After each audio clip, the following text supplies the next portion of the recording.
Hey everyone, I'm Sarah, and in this video we're going over everything you need to know about cotton or border. It is one of my favorite fibers. It comes in a skein and you pull it out from one end. Now, a little bit of word of caution is one of the cons of this fiber is that when you pull this out, just pull it out slow, and if you feel it starting to give a little bit of resistance as if it's bunching up, it probably is. So just go pull out the fiber slow, and if it's starting to bunch up, see what's going on, and you can get yourself out of it before it becomes a hot mess in a hurry.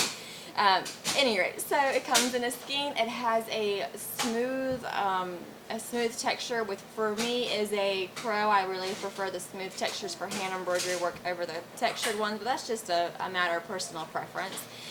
It does have a bit of a sheen to it, and the fiber is not designed to be divisible. So, you pull out one strand, and that strand is designed to just be one strand. It's not, going down to halves or quarters or whatever, like you would have with DMC embroidery floss. It's also known as, you can call it cotton or border, if I'm saying that right, de speciale. It's also known as cutwork thread because it does such a wonderful job with cut work.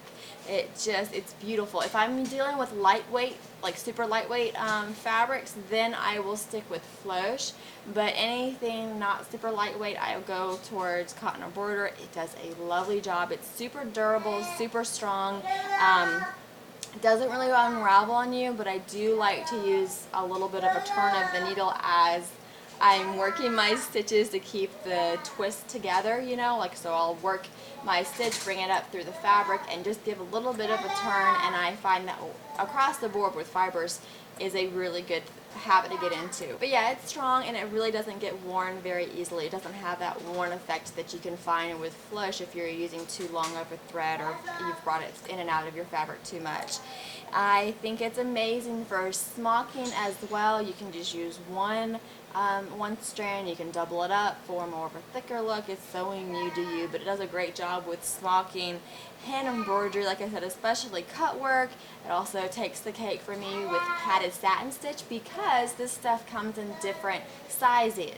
Well, the Ecru, the Blanc, the B5200, which is a very bright white. Okay, so the Blanc is a soft white. It's lovely, like the romantic white, classic, traditional, and then the B5200 is a bright white. You've just whitened your teeth bright, you know what I mean? And it has a little bit of a blue undertone to it. And then the black, which is 310. Whatever reason they've put black as 310 instead of noir.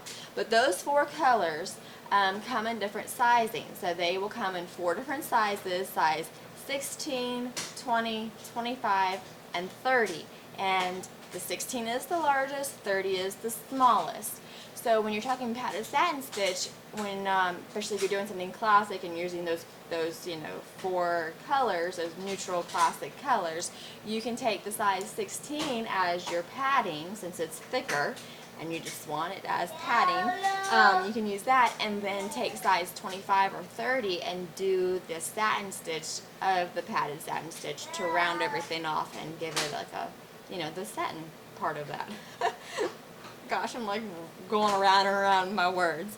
But y'all get what I'm trying to say. So it does a great job with padded satin stitch, particularly because it comes in the different sizes. And those are only, like I said, for those four colors. The rest of the colors of the series come in size 25, which is great for the smocking, and I've used it for buttonholes, just general hand embroidery. Also, I think that cotton embroidery is lovely with general white work, that style of white work embroidery. I think it just looks lovely. Now, floche would be a great choice too, but I think that cotton embroidery, I don't know, it just looks really good with the white embroidery. Yeah, you think so too, Daisy? Uh-huh. Alright, so up next we're going to be talking about pearl cotton, everything you need to know about pearl cotton. Don't discount this fiber, it has its benefits too, so go check out that video in this fiber series we have going on.